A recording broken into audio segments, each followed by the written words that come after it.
अखबार में नाम। जून का महीना था, दोपहर का समय और धूप कड़ी थी। ड्रिल मास्टर साहब ड्रिल करा रहे थे। मास्टर साहब ने लड़कों को एक लाइन में खड़े होकर डबल मार्च करने का आर्डर दिया। लड़कों की लाइनें मैदान का एक चक्कर पूरा कर दूसरा आरंभ किया था कि अनंतराम गिर पड़ा। मास्टर साहब ने पुकारा, हाल्ट। लड़के लाइन से बिखर गए। मास्टर साहब और दो लड़कों ने मिलकर अनंत को उठाया और बरामदे में ले गए। मास्टर साहब ने एक लड़के को दौड़कर पानी लाने का हुक्म दिया। 2-3 लड़के स्कूल की कापियां लेकर अनंत को हवा करने लगे। अनंत के मुंह पर पानी के छींटे मारे गए। उसे होश आते आते हेडमास्टर साहब भी आ गए और अनंतराम के सिर पर हाथ फेरकर पुचकार कर उन्होंने उसे तसल्ली दी। स्कूल का चपरासी एक तांगा ले आया। 2 लड़कों के साथ ड्रिल मास्टर अनंतराम को उसके घर पहुंचाने गए। स्कूल भर में अनंतराम के बेहोश हो जाने की खबर फैल गई। स्कूल में सब उसे जान गए। लड़कों के धूप में दौड़ते समय गुरदास लाइन में अनंतराम से 2 लड़कों के बाद था। यह घटना और कांड हो जाने के बाद वह सोचता रहा, अगर अनंतराम की जगह वही बेहोश होकर गिर पड़ता, वैसे ही उसे चोट आ जाती तो कितना अच्छा होता। आह भरकर उसने सोचा, सब लोग उसे जान जाते और उसकी खातिर होती।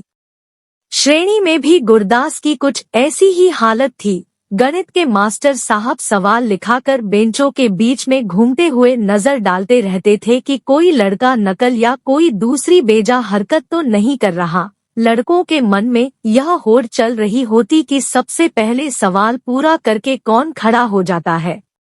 गुरदास बड़े यत्न से अपना मस्तिष्क कापी में गड़ा देता। उंगलियों पर गुणा और योग करके उत्तर तक पहुंच ही रहा होता कि बनवारी सवाल पूरा करके खड़ा हो जाता। गुरदास का उत्साह भंग हो जाता और 2-3 पल की देर यूं भी हो जाती। कभी कभी सबसे पहले सवाल कर सकने की उलझन के कारण कहीं भूल भी हो जाती। मास्टर साहब शाबाशी देते तो बनवारी और खन्ना को और डांटते तो खलीक और महेश का ही नाम लेकर। महेश और खलीक न केवल कभी सवाल पूरा करने की चिंता करते, बल्कि उसके लिए लज्जित भी न होते।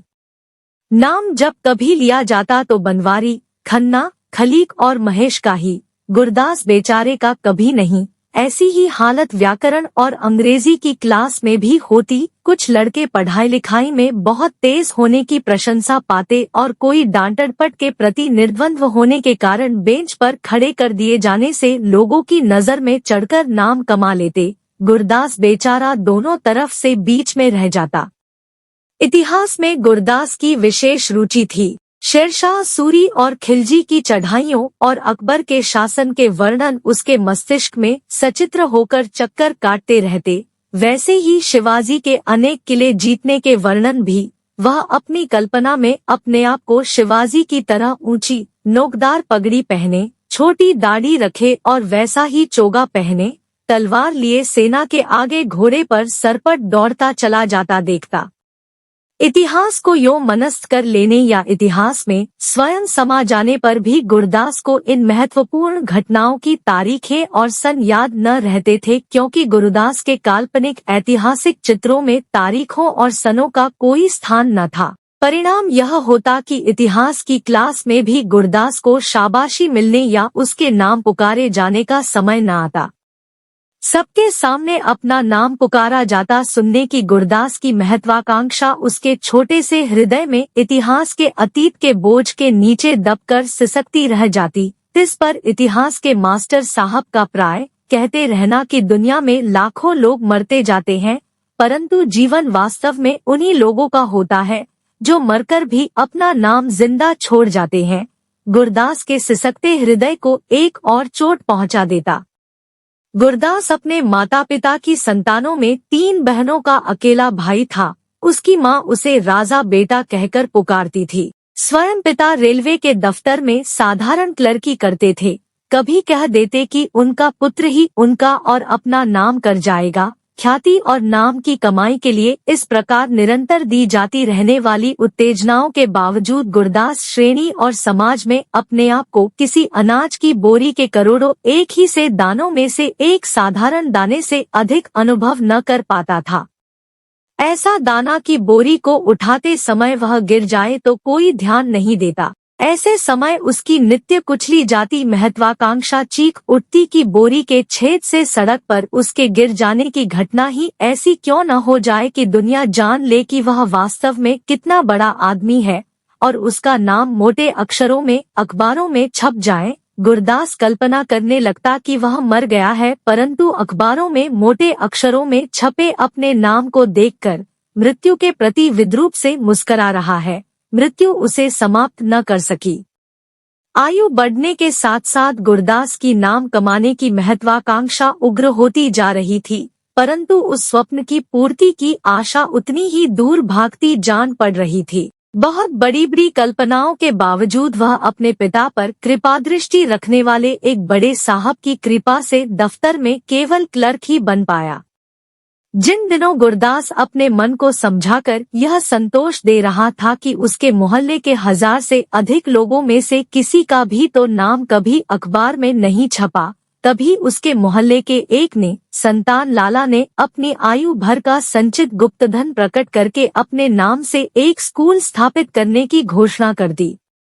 लालाजी का अखबार में केवल नाम ही प्रशंसा सहित नहीं छपा, उनका चित्र भी छपा। गुरदास आप भरकर रह गया।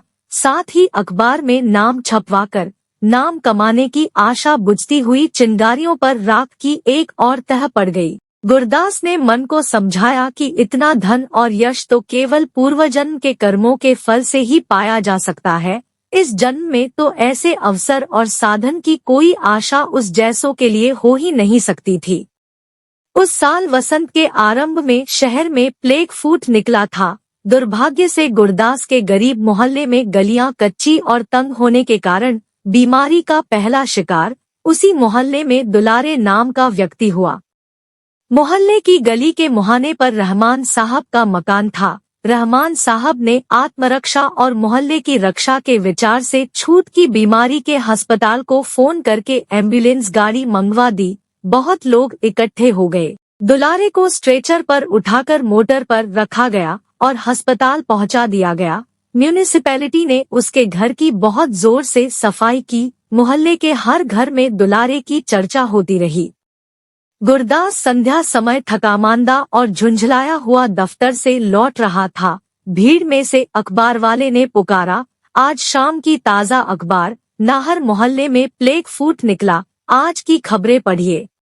अखबार में अपने मोहल्ले का नाम छपने की बात से गुरदास सिहर उठा, उसके मस्तिष्क में चमक गया।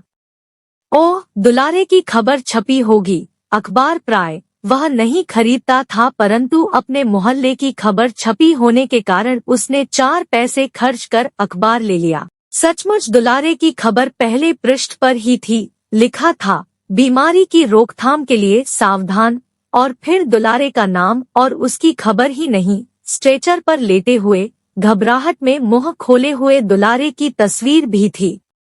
गुरदास ने पढ़ा कि बीमारी का इलाज देर से आरंभ होने के कारण दुलारे की अवस्था चिंताजनक है। पढ़कर दुख हुआ, फिर ख्याल आया इस आदमी का नाम अखबार में छप जाने की क्या आशा थी, पर छप ही गया। अपना अपना भाग्य है। एक गहरी सांस लेकर गुरदास ने सोचा, दुलारे की अवस्था चिंताजनक होने की बात से दुख भी हुआ। फिर ख्याल आया, देखो मरते मरते नाम कर ही गया। मरते तो सभी हैं, पर यह बीमारी की मौत फिर भी अच्छी। ख्याल आया, कहीं बीमारी मुझे भी न हो जाए। भय तो लगा, पर यह भी ख्याल आया कि नाम तो जिसका छपना था छप गया, अब सबका नाम थोड़े ही छप सकता है। खैर, दुलारे अगर बच न पाया तो अखबार में नाम छप जाने का फायदा उसे क्या हुआ।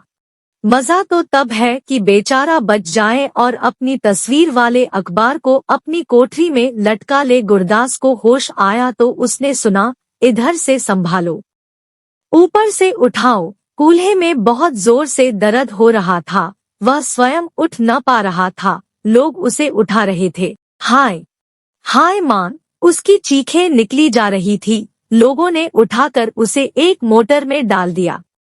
अस्पताल पहुंचकर उसे समझ में आया कि वह बाजार में एक मोटर के धक्के से गिर पड़ा था। मोटर के मालिक एक शरीफ वकील साहब थे। उस घटना के लिए बहुत दुख प्रकट कर रहे थे। एक बच्चे को बचाने के प्रयत्न में मोटर को दाईं तरफ जल्दी से मोड़ना पड़ा। उन्होंने बहुत जोर से हॉर्न भी बजाया और ब्रेक भी लगाया, पर ये आदमी चलता चलता अखबार पढ़ने में इतना मगन था कि उसने सुना ही नहीं। गुरदास कूल्हे है और घुटने के दर्द के मारे करा रहा था। कुछ सोचना समझना उसके बस की बात ही न थी।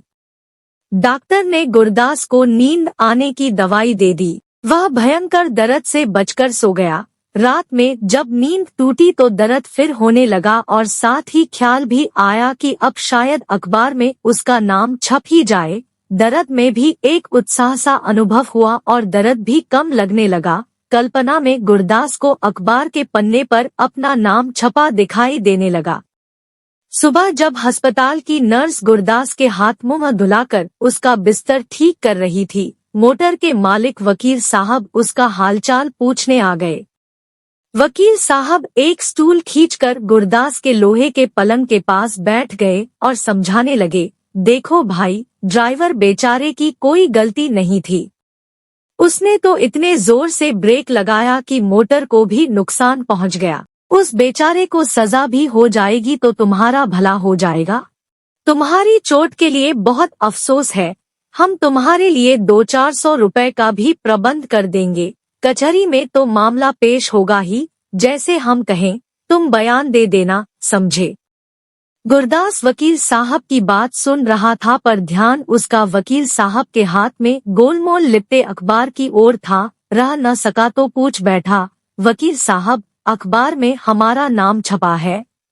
हमारा नाम गुरदास है, मकान नाहर मोहल्ले में है। वकील साहब की सहानुभूति में झुकी आंखें सहसा पूरी खुल गई। अखबार में नाम? उन्होंने पूछा। चाहते हो छपवा दें? हाँ साहब, अखबार में तो जरूर छपना चाहिए, आग्रह और विनय से गुरदास बोला। अच्छा, एक कागज पर नाम पता लिख दो। वकील साहब ने कलम और एक कागज गुरदास की ओर बढ़ाते हुए कहा, अभी नहीं छपा तो कचहरी में मामला पेश होने के दिन छप जाएगा, ऐसी बात है। गुरदास को लंगड़ाते हुए ही कचहरी जाना पड़ा। वकील साहब की टेढ़ी जिरह का उत्तर देना सहज न था। आरंभ में ही उन्होंने पूछा, तुम अखबार में नाम छपवाना चाहते थे? जी हाँ, गुरदास को स्वीकार करना पड़ा। तुम्हें उम्मीद थी कि मोटर के नीचे दब जाने वाले आदमी का नाम अखबार में छप जाएगा? वकील साहब ने फिर प्रश्न किया।